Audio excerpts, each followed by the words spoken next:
Hey everybody, welcome back to Human Reaction. Today we are excited to welcome a special guest for this episode, Joseph Solis-Mullen. Joseph is a political scientist, economist, PhD student, and graduate of Spring Arbor University and the University of Illinois. His writing can be found at the Libertarian Institute, the Mises Institute, the Quarterly Journal of Austrian Economics, and many more esteemed outlets. His book, which is the subject of our conversation today, The Fake China Threat and Its Very Real Danger, was published by the Libertarian Institute and released in 2023. And it is available now everywhere books are sold. Joseph, thanks so much for joining us today. Thanks for having me. Awesome. Tell us a little bit about yourself. What's your background and what got you interested in this topic?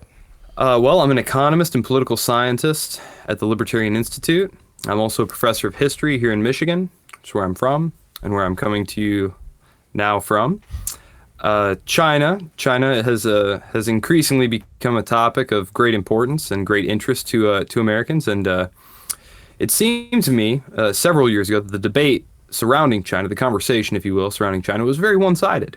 Very one-sided. You could find any number of books about how scary and about to take over the world China was, but you couldn't find any books that seemed to raise general objections to such a thesis, things like demography, geography, economics, anything like that. And so I wrote an article for the Mises Institute, where I was writing at the time. I was doing my first or second master's at the time. I don't particularly recall, but the article wound up really taking off. A lot of people were interested to hear more about this. They hadn't heard an argument that, well, really, China's going to have trouble just kind of holding together, and that there's no threat to the United States at all. Interesting. Tell me more. And so I received several requests for articles. If you Google me, you'll find countless articles, most of them about China. It wasn't something I set out looking to study. My specialty is actually in 19th century European history, actually. But that's the way things go.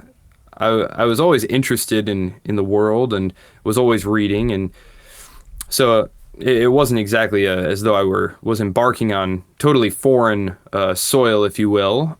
Several years ago when I began studying this topic, I knew quite a bit about China as it was.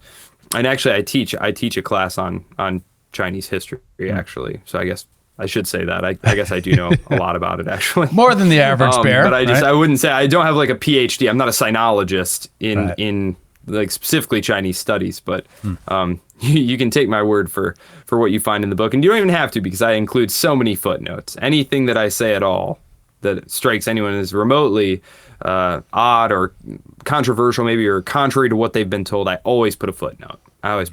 There. So I think a lot of people would find it odd that there are contrary views to the fact that China isn't a threat to the United States. And you mentioned some of those things, demography and others. Like, what are the primary reasons why you would dispute the theory that China is a threat to the U.S.? Well, let's start with just basic geography. We are separated from China by the largest ocean, actually, in the world, an ocean which is entirely controlled by the U.S. Navy. Chinese fleet couldn't get anywhere near the United States. It's just not possible. The idea that they will successfully invade and take over Taiwan in the event the United States chose to try and intervene along with Japan and the rest of its allies is by no means clear. It would be a dicey proposition. It seems increasingly clear as the years go on and China builds up more and more local military capacity that they will be able to act aggressively in their region if they wanted to, and Taiwan is only 80 miles off the coast. But this is a very different proposition from talking about threatening America thousands and thousands of miles away over waters that the United States overwhelmingly dominates. The Chinese Navy, you've read the reports, it's the largest Navy in the world now. Yeah, in terms of overall ships, which are tiny, right? I mean, no one would say if the Iranians had 1 million of their tiny little fiberglass speedboats that they're now the most powerful Navy in the world.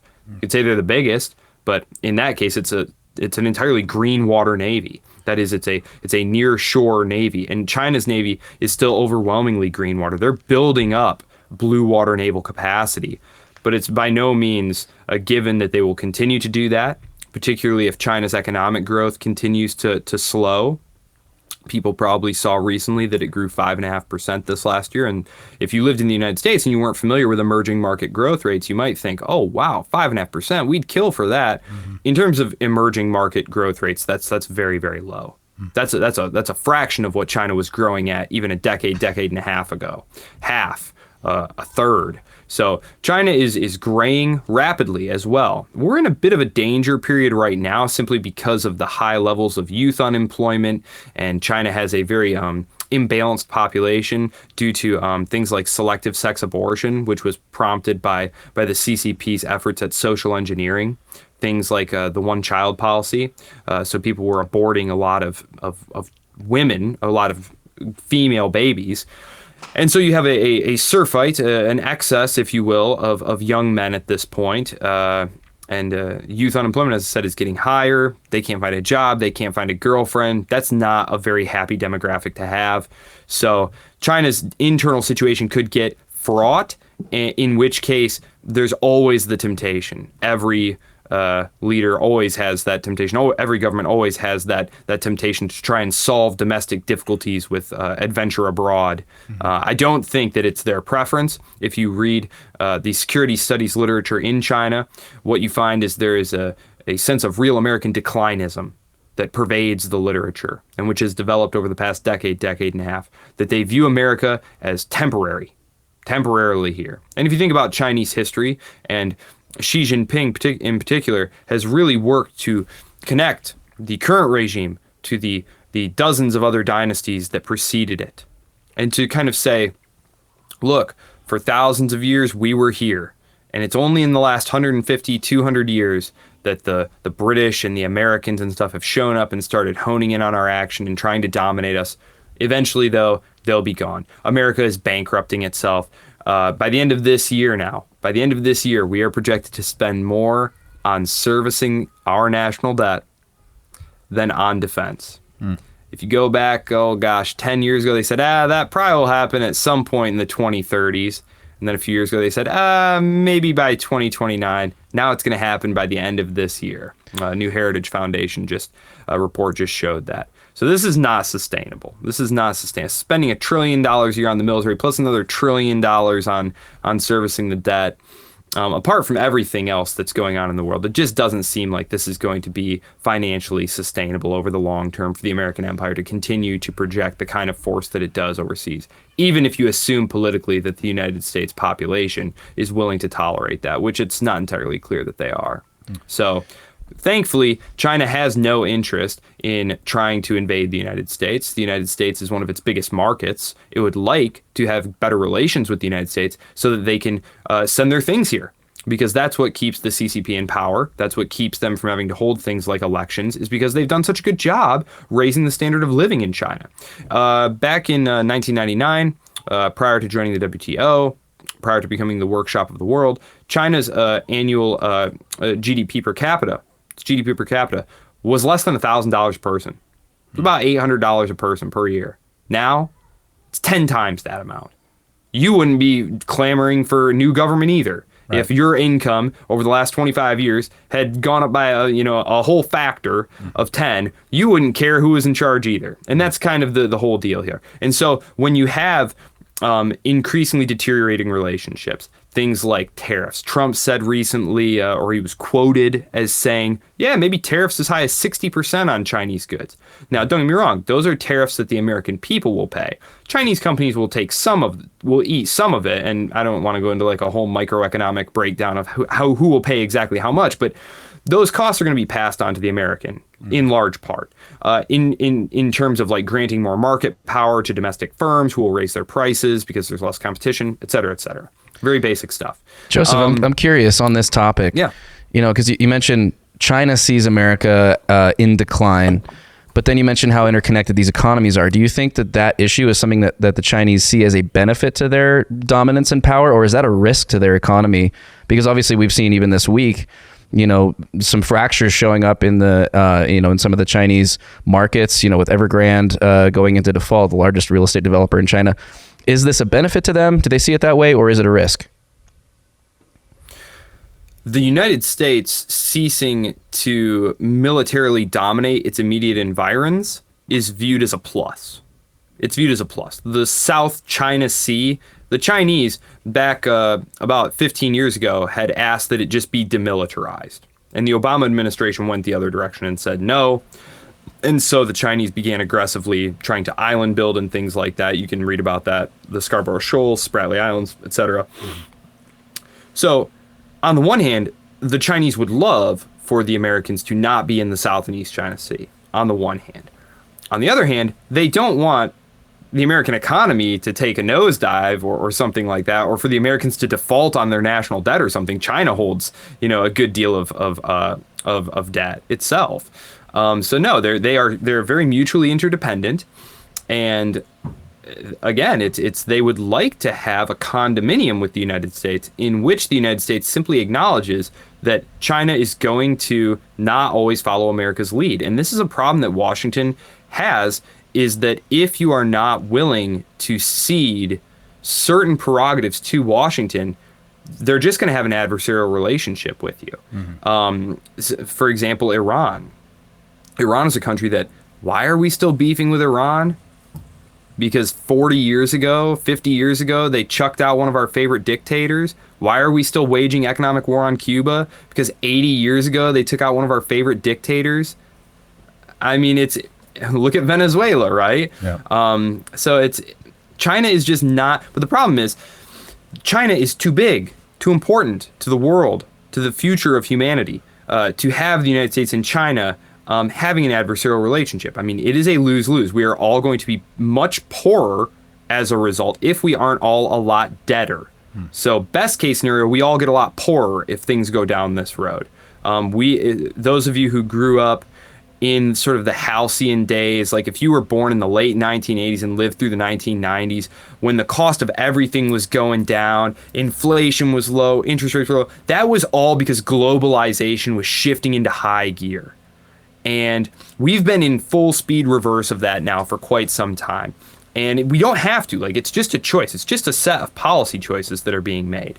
And Washington is very clear on this. The threat China poses, and this comes directly from the mouth of Rex Tillerson, Secretary of State under Trump, as legit, as official as it can be, quoted by Bob Woodward, again, as official as it can be.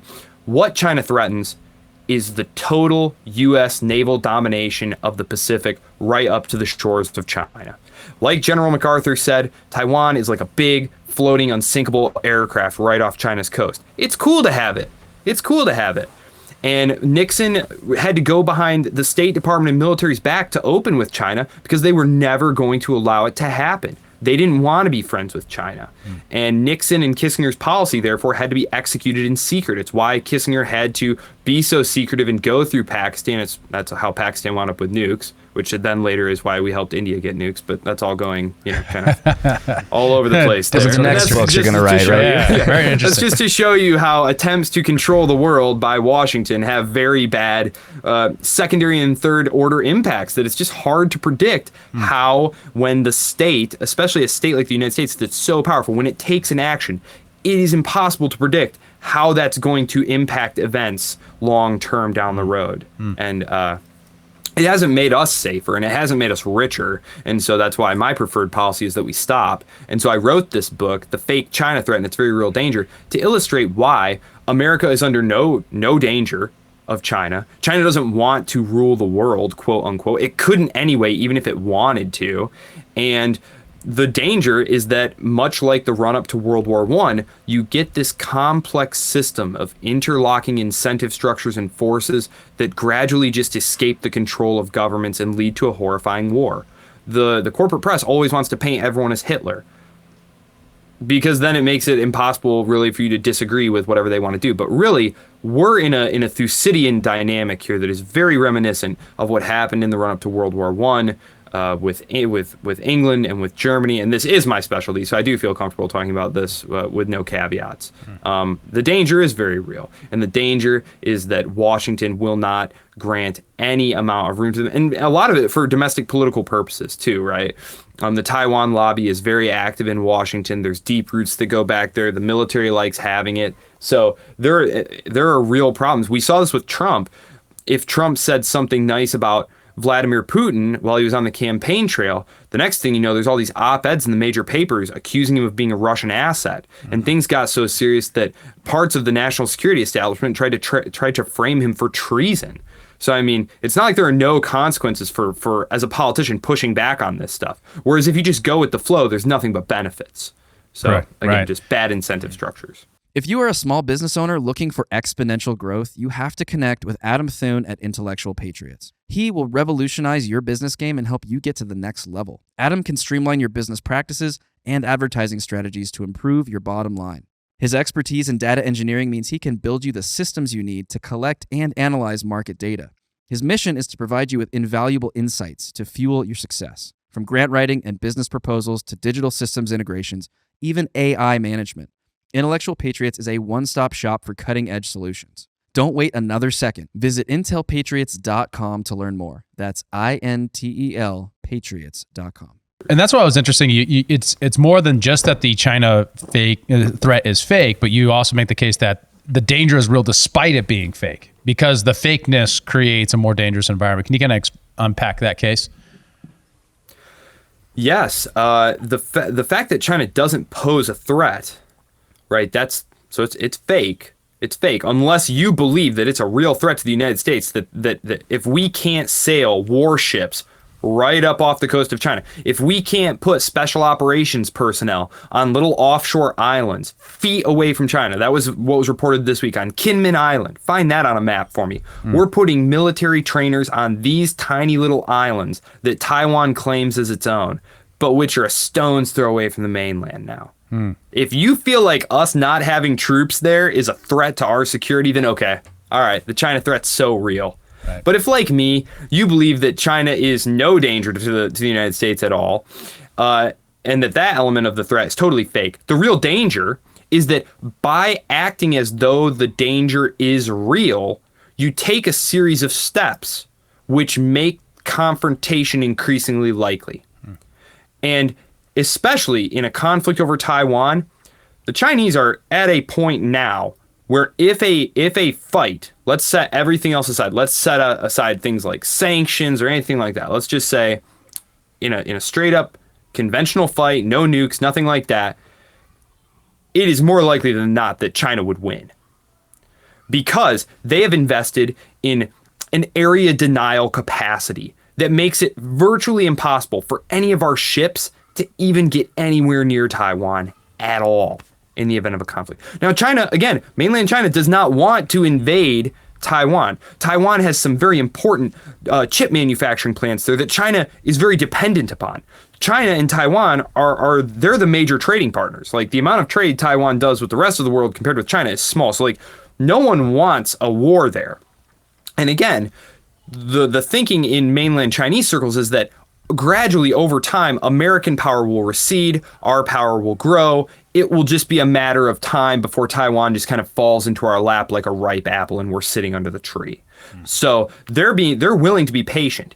And I link a study from the US, I think it was the War College, but it's called the broken nest strategy, where they basically come out and say it. If Taiwan were to come under attack, we would just bomb these chip facilities anyway. Right. And so what you have going on here is now the United States is subsidizing the building of these facilities here in the United States, so that if they provoke a conflict over Taiwan and Xi Jinping feels like he has to do something, they can just blow those up and it only hurts China, whereas Americans can still have their smartphones and stuff like that and their missiles. And this is very, very important because Xi Jinping can't look weak. Like, he is built up this, he has thrived on building up this idea of Chinese nationalism, of a nation revitalized, ready to take its seat at the first table.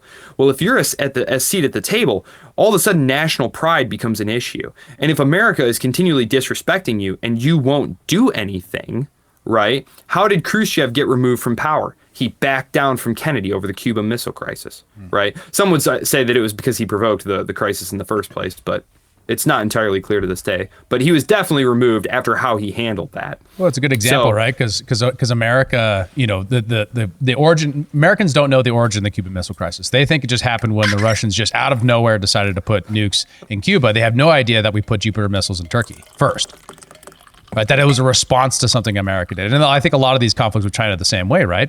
Americans know that, they flew a jet really close to one of our jets, but they don't know that we got a bunch of troops 5 miles off the coast of China. Right. They're aware of only the time slice. Go ahead. Yeah. Yes, it really matters about the framing. It matters how issues are framed and how they're presented because, I mean, most Americans are very busy. Very few Americans are reading State Department, those tiny little statements that come out. The Defense Department issues a tiny little statement that, like, one of our submarines was poking around off the coast of China and bumped into something the other day. Like, the Chinese are very aware of that, though, and they blare that stuff out. But here in America, it's very minimized. They keep it very below. They would love to say nothing about it if they could, but technically speaking, for transparency purposes, they do issue these tiny statements, but, like, they're not amplified in the press. They're not picked up in the press. So unless you read something like antiwar.com or you read the Libertarian Institute, you're never going to hear about these things. And all of a sudden, what you're going to read on the front page of the New York Times is Chinese jet intercepts American jet and almost causes it to crash, and you're immediately outraged, right? How dare they do that? And most people don't really read much beyond the headline or the first paragraph. Buried later in the article is, well, this happened in some disputed waters not far from, China itself. They make it sound like it happened off the coast of San Diego or something like that. Right. No, it didn't, though. And strategic empathy. This is one of the things I'm trying to really foster in my talks as I go around promoting the book and things of that nature is, look, just put yourself in that position, or imagine that the Chinese are behaving this way towards us, right? Imagine that the Chinese are sailing destroyers and carrier battle groups right off the American coast, telling the Cubans, hey, we're gonna send some military advisors and stuff, and we're gonna arm you to the teeth, right? Just in case America tries to invade you again. We're going to give you a bunch of anti-ship missile capabilities, and, maybe we'll even come help you if America tries to fight you. Americans would lose their minds. But everyone else is just supposed to take it. And in part, this is because so many people grew up in this very triumphalist era of America is the most dominant power ever. History is over. We won. And anything else is just totally unacceptable. And this is particularly pernicious in Washington, because all these quote-unquote educated people learned that we won the Cold War. And how did we do it? By being tougher, by staring them down, by never blinking, by building more and more and more weapons and threatening them all the time. That's not what happened. That wasn't what happened at all. But if you look at who donates money to these schools, who donates money to these think tanks, who these think tanks hire, it's not a mystery. It's not a mystery that the arms industry wants to perpetuate the idea that, yes, it was having all these arms that helped us win the Cold War. No, it wasn't. They just called it off. Gorbachev and Reagan called it off. And the only reason the whole we won the Cold War thing became a thing is because George H.W. Bush later, 3 years later actually, needed something to run on in the run-up to the election, and his ratings were really taking a dive, because this is kind of esoteric, but like the economy was doing poorly. He had been doing great after the first Gulf War, but the economy started taking a dive, and so he gives this speech saying, yeah, and we won the Cold War too. And that just kind of entered the mythology of it. And of course, with the Cuban Missile Crisis, for 20, 30 years, it wasn't acknowledged that we took the Jupiter missiles out of Turkey, or even that they were there to begin with. That was part of the deal, was it had to be kept secret. So, but again, it's 20, 30 years later, Americans just aren't paying that much attention, because most of this stuff is totally peripheral to their lives. America is a totally self-sufficient island. Like, it doesn't matter what's going on in Azerbaijan, right? Nagorno-Karabakh, what's that? Doesn't matter. Who cares? Right? And it really doesn't for Americans. If you live in that region, it definitely matters. And if you live there, it definitely matters. But in terms of America, Americans, their well-being has nothing to do with them. What's going on in Somalia? Doesn't matter. Doesn't matter. Why are troops there? Washington wants to have a say. It's not because Americans are made better off. And that's never been the justification for any of these policies, except only on the most superficial level. Just like spreading democracy, right, is another one. Yeah. The great democracy of Somalia. I'm curious your thoughts, because speaking of issues that are relevant to Americans, right, we have this burgeoning drug crisis with fentanyl at the front of it. and a porous southern border that, it seems like a lot of this is flowing across. There are assertions that it's Chinese fentanyl coming into Mexico and then coming north into the United States and causing all kinds of problems, which Americans are seeing in their everyday lives. What is your take on all of that? And is there a backstory to that epidemic and why, this might be a part of the broader narrative around China and U.S. relations or Western relations more broadly? Sure, absolutely. So the first thing I would say then is China, quote unquote, isn't making fentanyl, right? Chinese companies are making precursor ingredients and they're being smuggled out of the country, right?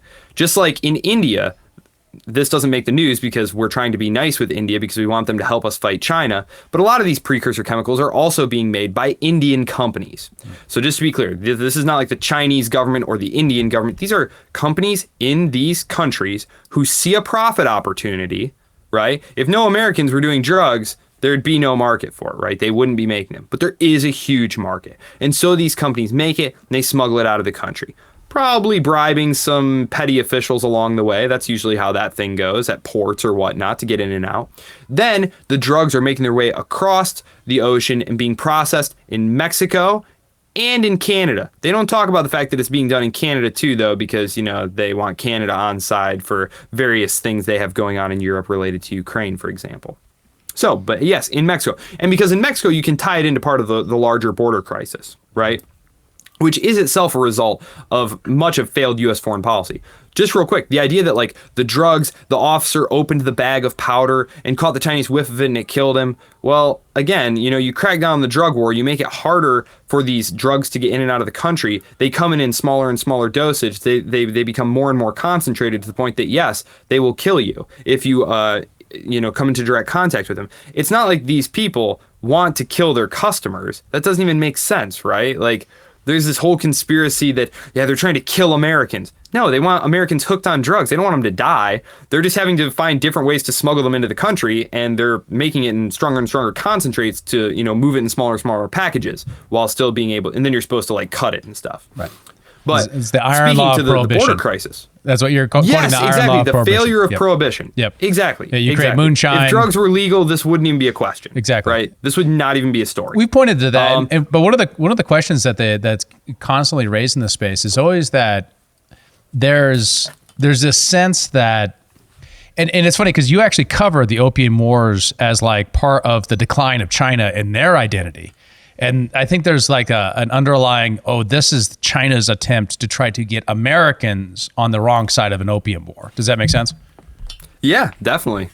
The irony of it is not lost on me, for sure.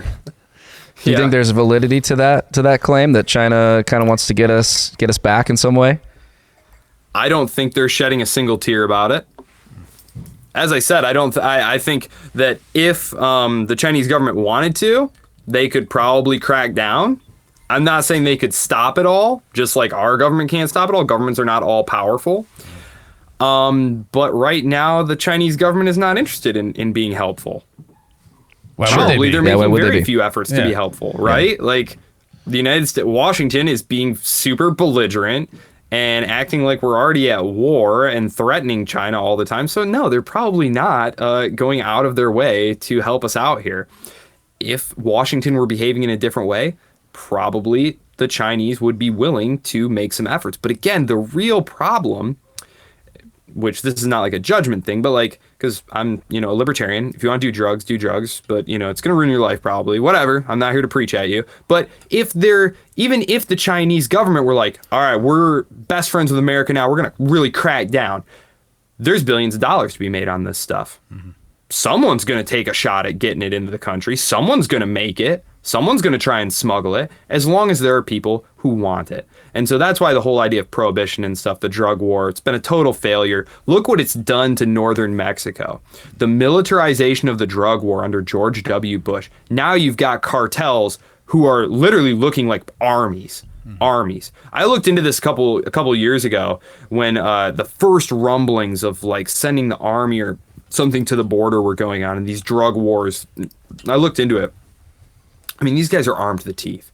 Armored vehicles, body armor, night vision. These are private armies now. I mean, the idea that the Border Patrol is going to handle this or something is nonsense, And this all happened because the George W. Bush administration encouraged the Mexican government to send the army up there to fight them.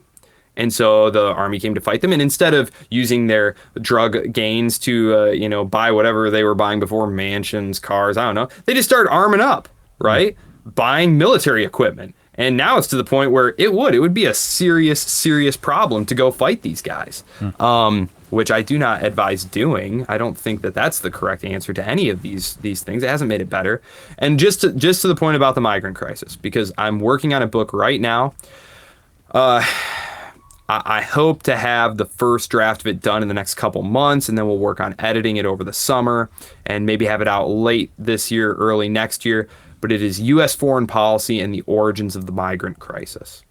Because if you trace where these migrants are coming from, one thing they all have in common is that the United States has taken a very deliberate interest in the internal goings-on in their country and basically smashed them to pieces. Everything from Cuba to Haiti to Venezuela to Guatemala. You have all of these, sub-Saharan African guys showing up now. You think that's a coincidence? You think they just decided to risk life and limb, however many of them died or were captured or, killed or tortured on the way over here? No, they left because the United States, in their infinite wisdom, decided to totally destabilize Africa over the course of fighting the war on terror. So between the war on drugs and the war on terror, both of which came from Washington, that's where the migrant crisis is coming from. Sure, there's bad government down there.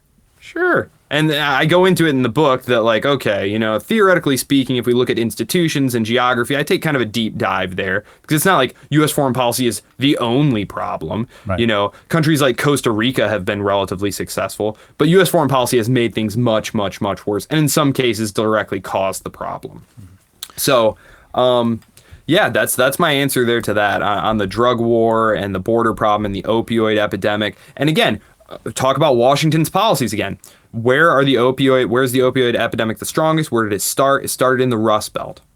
It was Washington's deliberate policies that deindustrialized that place in the first place, though, right? I'm told it was the Chinese. I told it was the Chinese who stole all the jobs, though, Joseph. Come on now. Well, I've been told that too. And I have a chapter in the book where I talk about the wizardry of the Chinese. They're so powerful. They can steal everything. They stole the jobs. They hooked us all on drugs. They're very powerful, like voodoo. But where did the jobs? What's the economic explanation for the decline of jobs in the Rust Belt and things like that? What's the alternative explanation? Trade concessions. Asymmetrical trade concessions. If you go on the Libertarian Institute website, type my name in, or you can find me on the authors page there. I work there. Just click on my profile, scroll through. You'll find. Trading the Rust Belt for military bases is the name of the article. It's something of that line. Something like that. Deindustrialization, trading the Rust Belt for military bases, deindustrialization and imperialism, or something like that. Basically what happened was the United States needed countries to give it access so that they could have military bases there. And so one of the things that they would offer was access to the U.S. market, right? And this was part of the GATT framework that was being worked out. Now, these other countries were not that interested in having American products compete there. So they were allowed to keep their tariff walls up and to keep their subsidies in place in places like Japan, for example. Japan's a great example. In return for allowing the U.S. to have military assets there. Lots of military assets. So it wasn't free trade. It was highly unequal trade. Because American corporations were being discriminated against. It's just like China.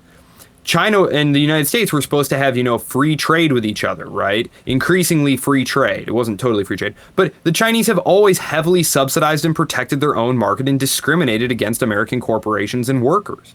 But Washington allowed it to happen. Now, in the case of China, it wasn't for military bases. It was because of this mistaken assumption about how history worked. And again, this all ties into the whole end of history thing. How did we win the Cold War? It was the idea that by gradually exposing countries to capitalism, it would erode the power of the communists, and that gradually it would create a prosperous upper middle class who would demand political rights and overthrow the regime and then become a good, pliant little democracy. And democracies don't fight one another. They just listen to Washington.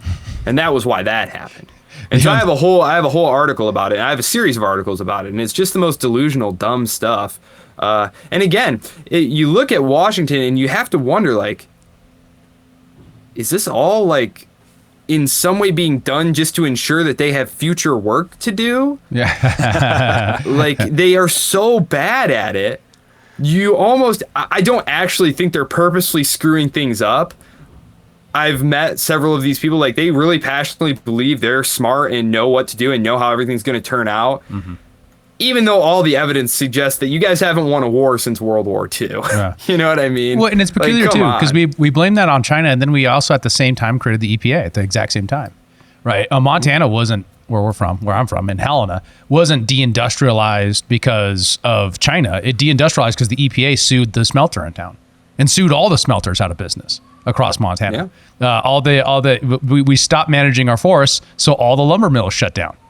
Because Washington, D.C. And then regulation. You could blame that on Canadians for managing the forest and now importing wood, or you can blame Washington, who failed to manage our forests here when they own all the public lands. And now we have crippling huge wildfires as well. Exactly. Just as a nice little side effect. All DC's fault once again. And it's so frustrating to watch them blame a foreign country rather than taking responsibility for themselves. I want to give Kyle a chance to ask a question. Why would they ever take responsibility? Especially if American voters don't hold them accountable. Why would they? Right. It's just like the whole Ukraine policy blew up in their faces. Is anyone ever going to say, yeah, it looks like we totally miscalculated there? No, of course not. Yeah. Was Victoria catering to Nuland environmentalist concerns for votes a good idea?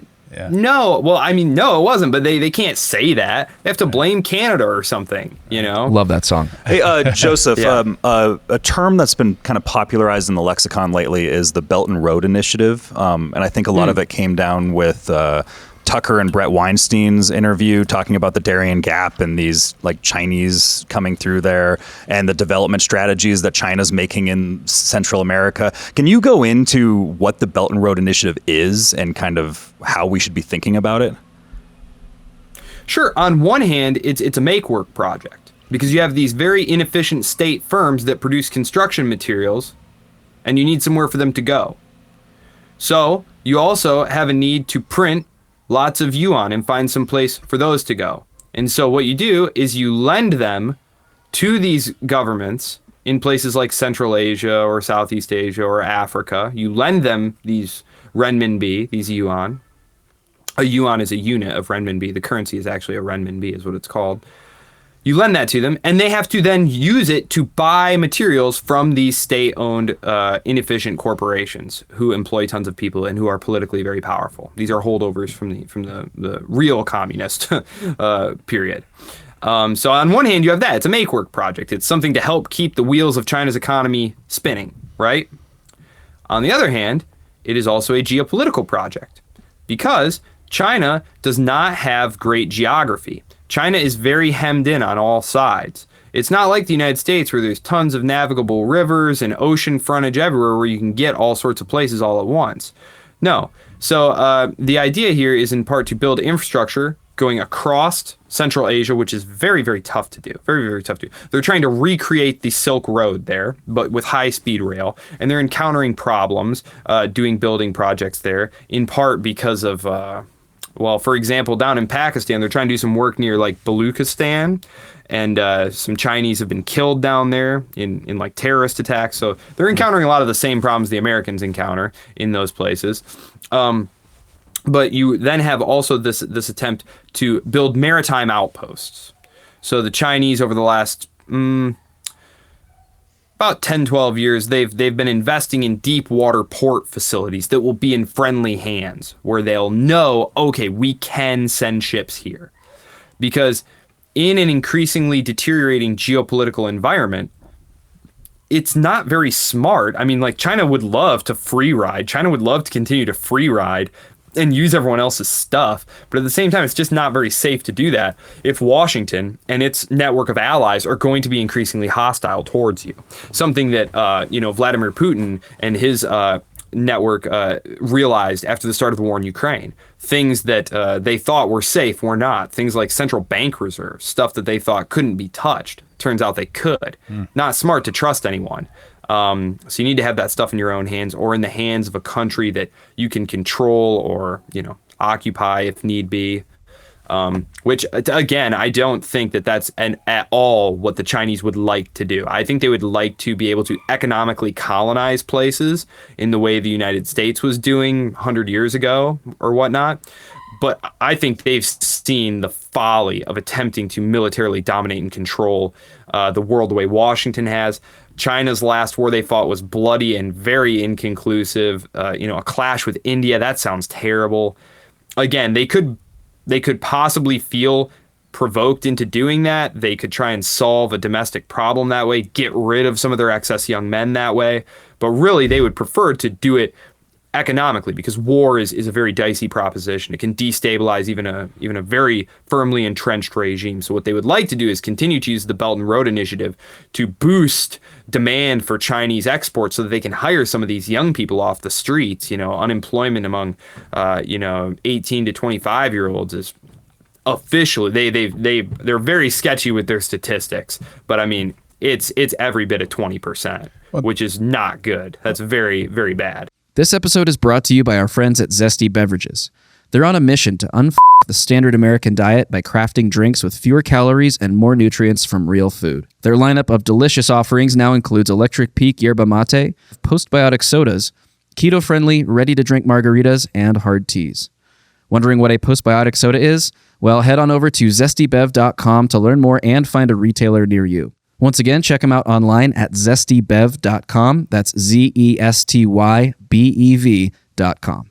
And that also makes sense why you would have more young people leaving China and trying to come to America by going to Guatemala or whatever absolutely Central American country, because there's 20% unemployment there, and in the worst years here, 8% unemployment here.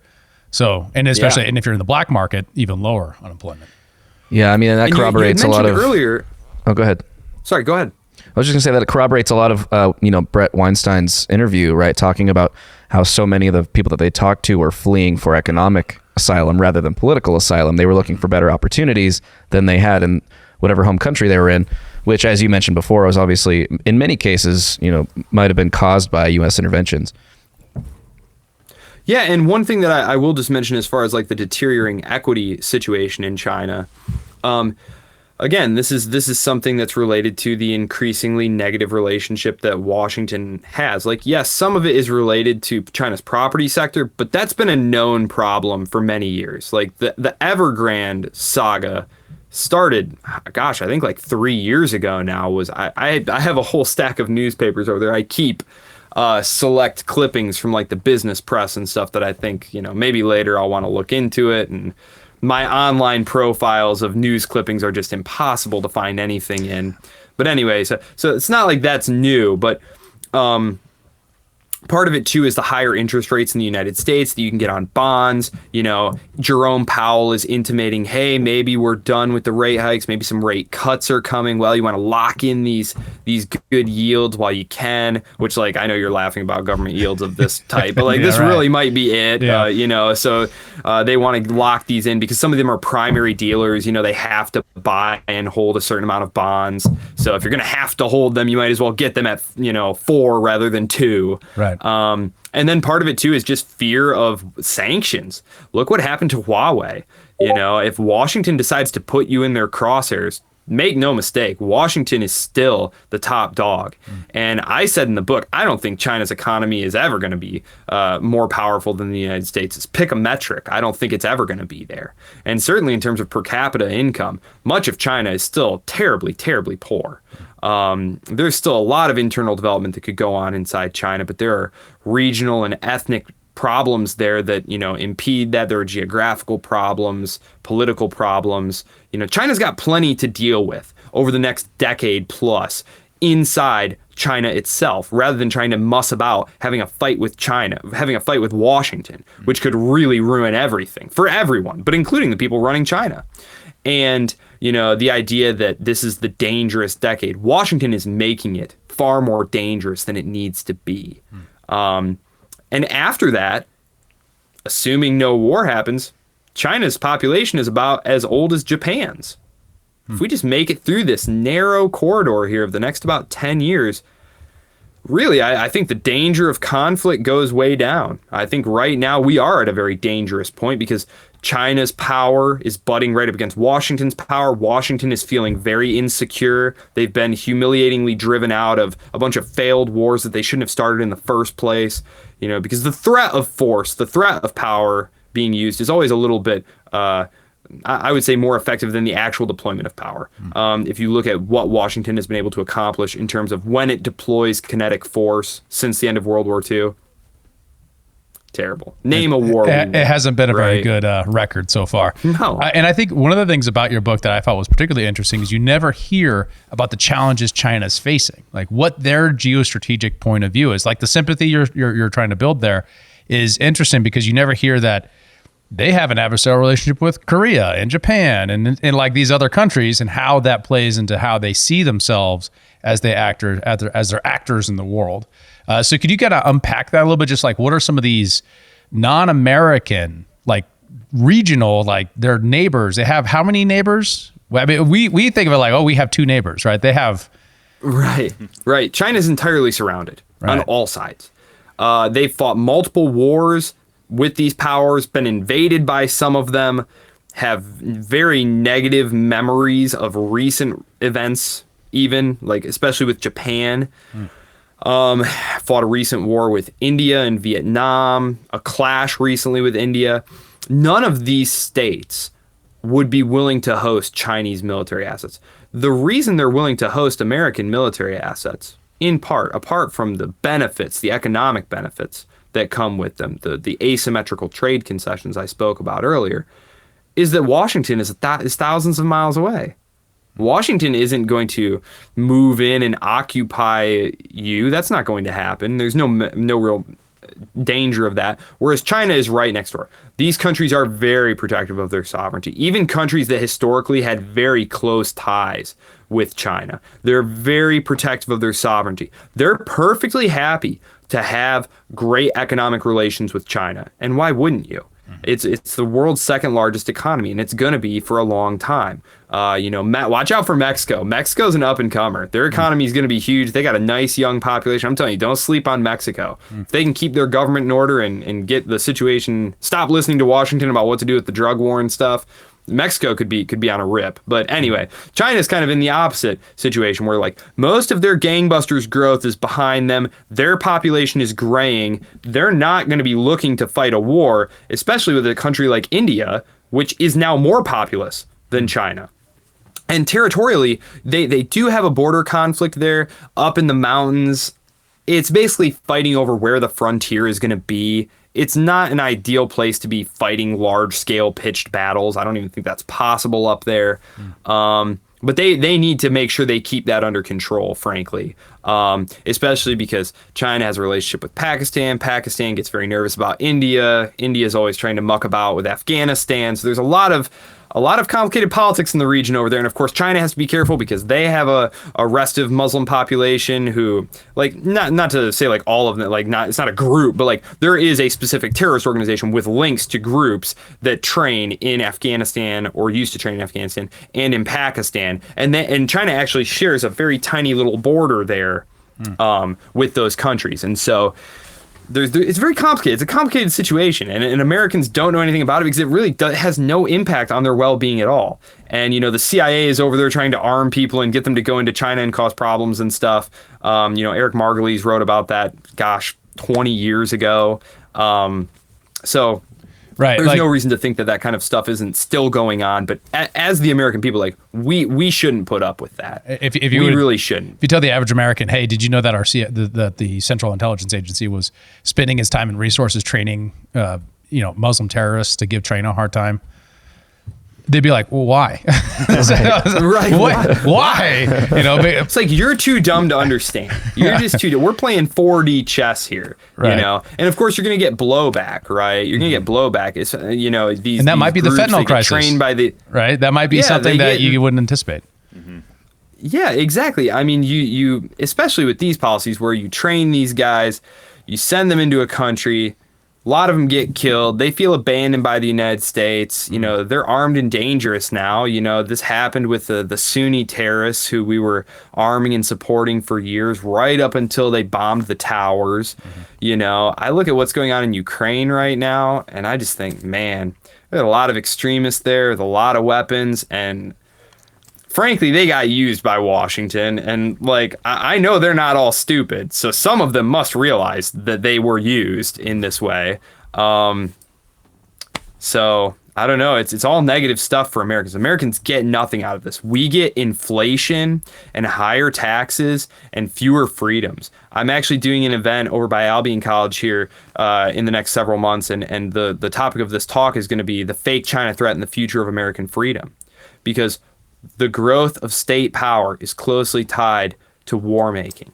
And this is building on research done by people like Robert Higgs at the Independent Institute. I believe he's retired now, but he's got great books about war and the growth of the state. I mean, we have to be mindful of this. Like, we're not under any threat, but by behaving as though we are and allowing Washington to behave as though we are. I read a book the other day, and it was written by a guy who sits on the Council of Foreign Relations. He teaches at Georgetown, which is like the government school for the Foreign Service. And he's just writing about how, yeah, the NSA have these programs and PRISM, and what they did is they went in and they were splitting things off at AT&T, and just writing about it totally matter-of-factly. Totally matter-of-factly. Like, just to inform the next generation of, you know, American securocrats. Like, so this is how it happened. And, you know, 15 years ago, you were a kook or conspiracy theorist. And it's just being normalized in this way that, like, now they just put it on the bookshelf for you to read about it if you want. Right. You know what I mean? As if it wasn't a massive civil liberties violation. Freedom. Right. And these massive civil liberties have just been totally normalized, you know? And the whole TikTok thing, like, oh, what? The Chinese government controls TikTok, and, you know, for which, first of all, there's never been any evidence of that. It's just total hearsay. Like, it's total innuendo. It's not even hearsay. It's just innuendo and suggestion. And it's like, granted, I firmly believe that all governments are trying to spy on people, the Chinese government included. So, like, if the Chinese government were somehow backdooring TikTok data, it would be no different than the United States government taking data from Google or Facebook, except that it's so routinized here that they have compliance departments within these corporations who literally just, their whole job is handing the government data. Fusion That's centers. it.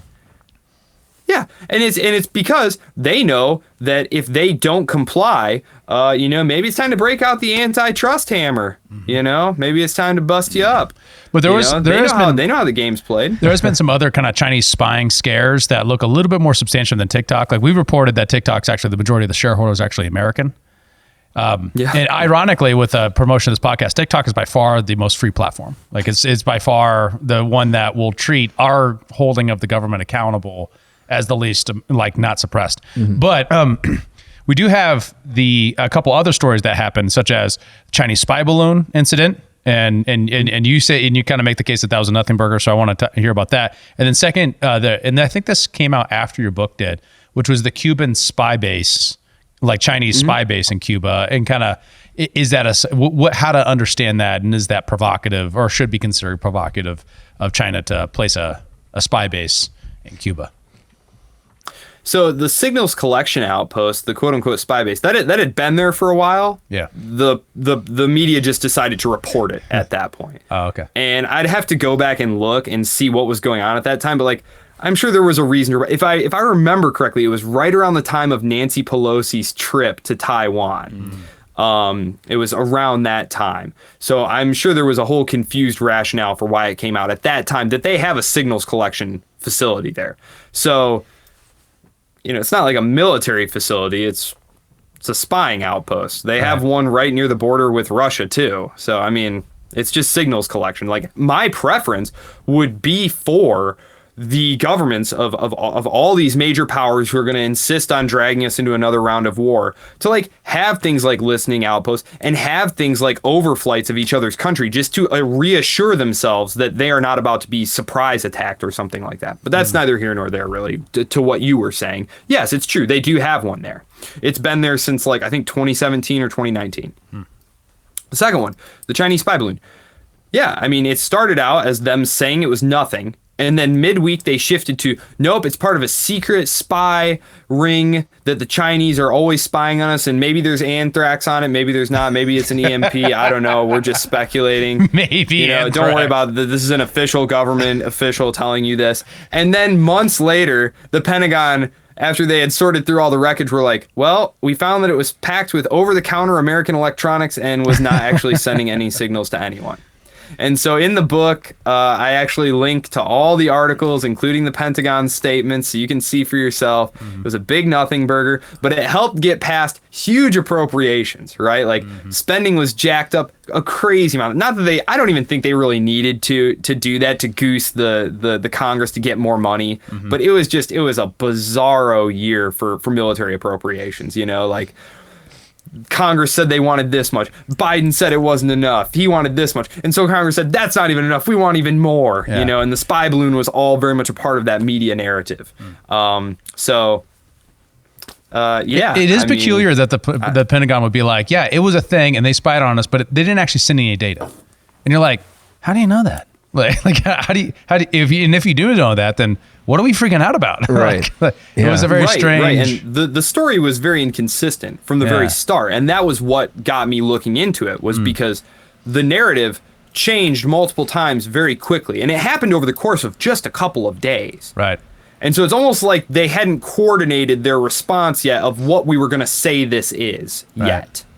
Right. We covered it, and it was because, you know, people don't understand the geography of Montana. So we were like, it was spotted over Billings.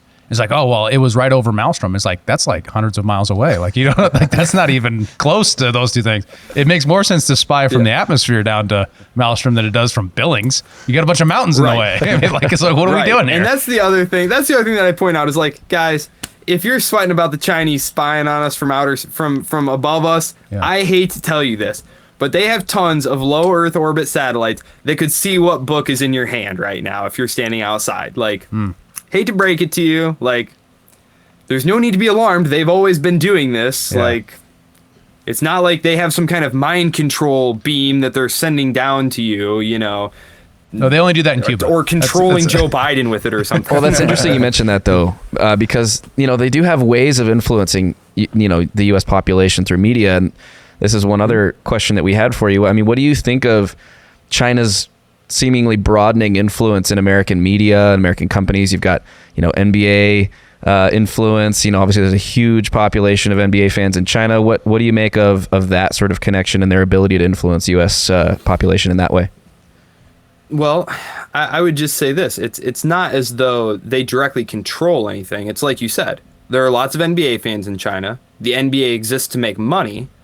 Ipso facto, if the Beijing government says they don't like something, the NBA can either say tough and stand on its principles, or it can cave for money, which is what it usually does. So it's not like they have some kind of magical ability to control what goes on in America. They can try and compete in the pluralistic media environment, and you know, they can try and use their market as a cudgel to get private organizations to do certain things, right? Like, in terms of like what products they're allowed to offer. Like, if you want to operate in China, you have to follow these rules if you're a U.S. corporation, or you have to engage in this technology transfer. That's how a lot of the technology wound up in China, by the way. Like, is there technology theft? Of course, there's always been industrial espionage ever since going back to the start of the Industrial Revolution, when you had, you know, English savants going over and studying early mechanical devices in Renaissance Italy. Like, that is just what you do. You go and you try and copy successful things and replicate them. But the overwhelming majority of the technology that the Chinese got was American companies showed up and said, whoa, we would love some access to your labor force and your markets. And they said, okay, well, you have to sign this technology transfer that gives us the intellectual property and the stuff to do this stuff. And the U.S. government signed off on this stuff. It's not like the companies just went and did it. They weren't allowed to do that. You have to run everything by the state. The Commerce Department has a whole series of steps you have to go to. And Washington was signing off on everything.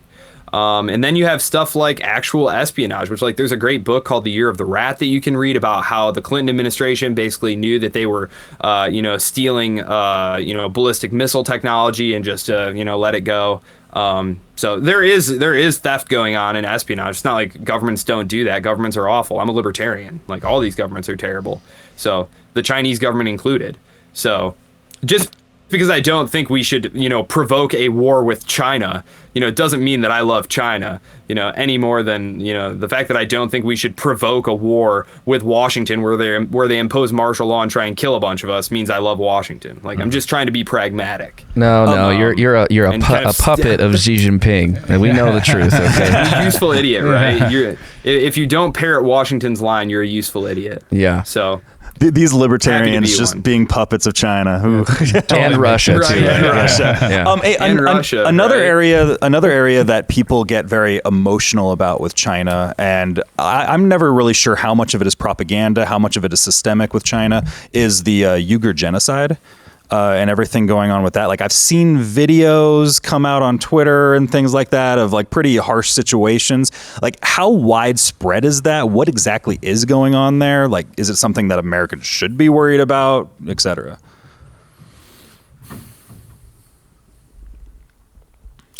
Well, it's complicated. I wrote a whole chapter in the book about it. I'm trying to think of how to condense this into a few reasonably succinct sound bites. Would I want to be a Muslim living in a non-Muslim country like China? No, I wouldn't. Are they being genocided?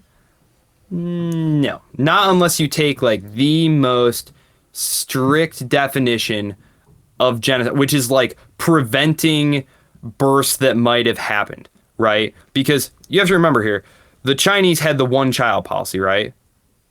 Mm-hmm. Were they genociding their own population by forcing them to only have one child? They didn't want these Muslim populations going crazy, having tons of babies. And so they were asking them, please, will you stop having so many freaking babies, right?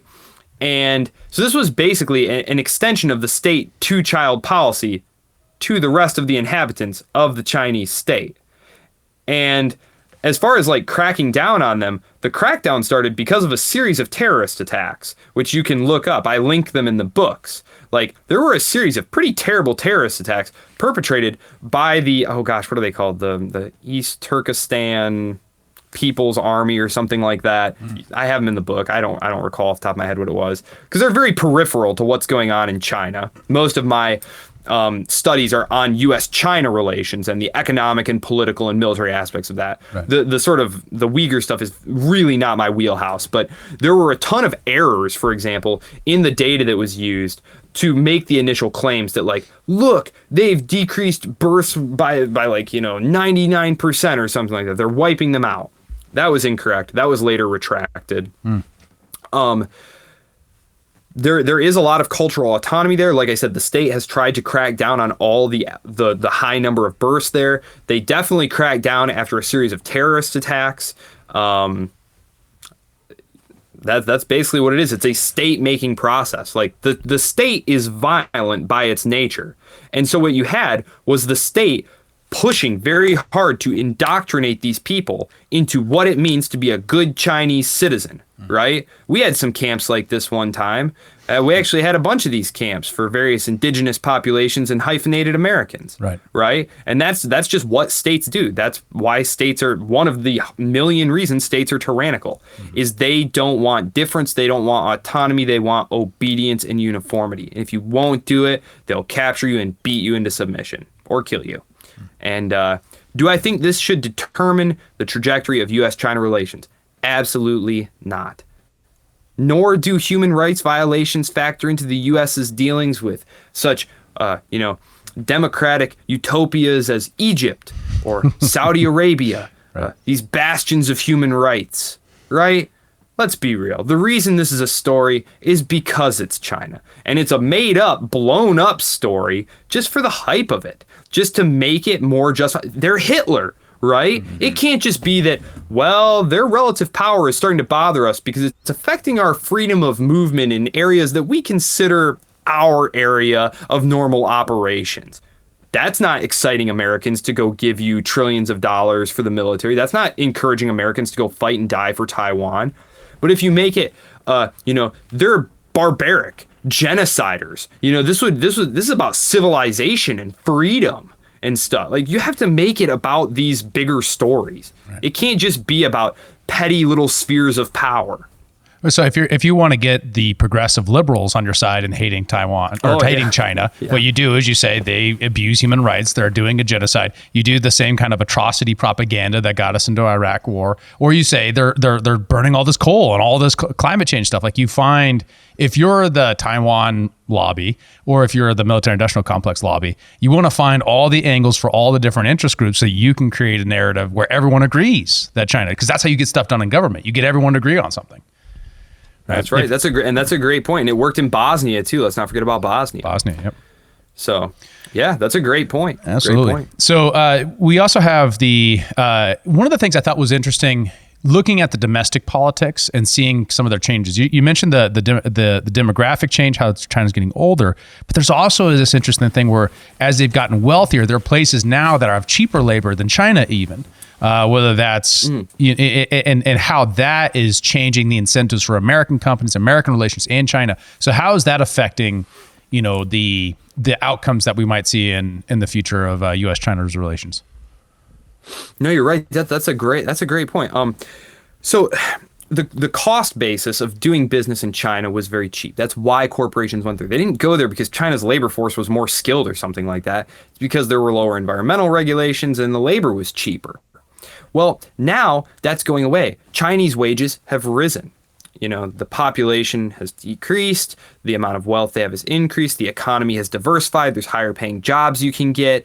Environmentalism is one of the few things in China where you are allowed to really get out there and protest. And so the government has taken really drastic steps to try and clean things up, to really try and eliminate excess pollution, because it's caused a lot. And they also realize that it's not just that they love the people or something like that, but they realize that cost-wise, it's causing a lot of long-term health issues that they're going to have to pay for. Mm-hmm. And the local governments are very cash-strapped, and they pay for a lot of the Hukou system, which is their benefits system. Don't need to get into that. Like you said, they're losing out. If you go to Walmart, one of my favorite things to do when I go to these stores is I always pick things up and look and see where they're being made. I've always been interested in that. I am an economist, apart from being a historian and stuff. And just, watching things go from having been made in Taiwan and the Philippines to everything's made in China to now you're seeing Vietnam and India. So it's been interesting. Yeah, China is no longer going to be the low-cost manufacturing workshop of the world. There are a number of reasons for that. One of them is cost basis. Another thing is the way they handled COVID. That freaked out a lot of corporations. I mean, you can't have major supply chains running through China if they're going to shut down their economy on a whim and keep it shut for who knows how long. And you have no way to really pressure their government. At least in Washington, you can just hand a senator some money or hand his PAC some money or whatever loops you have to jump through these days, whatever the regulations are there, to get it working, to get things open back up or whatnot. China was closed down for a long time, way longer than anyone else. And so then you have the geopolitical concerns too, where, oh my God, what if the products that pass through certain areas of China get sanctions slapped on them? What if you're a company that sources some product from there and it gets to the United States and you're about to bring it into the country, you've got it all ready to sell, and can't come in. Sorry. You're just not going to do it. The same reason that banks don't want to do business with Iran and didn't want to do business with Iran even when they could for that brief window. It was because if Washington changes their mind, or Washington passes some rule, if Treasury or Commerce passes some rule, it's gonna seriously disrupt your business. It's better just to avoid it. And so that's absolutely true. Also, the China lobby. This is my article coming at the end of this month. I've been working on this article about where's the China lobby at? The China lobby in the 90s and 2000s was very powerful. It was a very powerful force for getting good relations, maintaining good relations with the US and China. Because after the Cold War ended, the whole reason that we were being friends with China was to undermine the Soviet Union. That's why Washington wanted to do it anyway. Well, when the Soviet Union vanished, there was a lot of concern of, what's this going to do to our China relationship that we have? And the business lobby was huge in keeping that going. Well, the business lobby has been very quiet. Because number one, they've come to kind of realize that they're never going to get real uninhibited access to the China market. That China is going to protect its market, the government's going to protect its market, and it's going to protect it so that local, domestic, homegrown companies can thrive. The myth of the China market. They've been chasing the China market, and the dream is dead. The dream is dead in some ways. They're just never going to get that access that they want. And they also recognize that the money is better spent lobbying to protect their position here in the United States. So you look at like, why are American social media companies and search engines so aggressive in pursuing this war against TikTok? It's because they don't want a competitor entering their marketplace. They want this marketplace. Right? It's just like how the who is it? Intel, the CEO of Intel, going on the business press being outraged that the Biden administration would give subsidies to TSMC, saying, no, only American companies should get American subsidies and protect us, give us the money. Right. And it's like, they're just fighting over our money. That's what it is. You know, we're their cattle, and they don't want to let other wolves into the pen with them, if you will, which, like, obviously this is like free market stuff and whatnot. And I believe there should be as many entrants as you want, but they don't think that way. What is it Peter Thiel said? Competition's for losers. That's right. Right? From 0 to 1. If you're a capitalist, the last thing you want is competition. You want protection. You want the government on your side. That's right. You want all the profit. The profits go away when you get competition, right? Exactly. They get eroded to nothing, theoretically. And so they recognize that, if we're lobbying for good relations with China, that's not going to put us on good footing with Washington. And even if we do lobby for better access in China, we're not going to get it. We haven't gotten it at this point, and we're not going to get it in the future. And so I have an article coming out about that later this month for anyone who's interested at the Libertarian Institute. But Absolutely. Joseph, we know you're busy. We want to let you get back to it. I have one last question for you from our Discord. And this one's sort of related in terms of the way that China is very controlling over information access for their population specifically. A member of our Discord asks, I'd love to know more about how their Great Firewall has shaped the development of China as a nation from both a technological and a societal perspective. Well, on one level, it was very effective in the early days of like commercial internet usage. But my understanding is that VPNs are so prevalent now that like anyone who really wants to can like get a booster phone and like cruise the regular internet.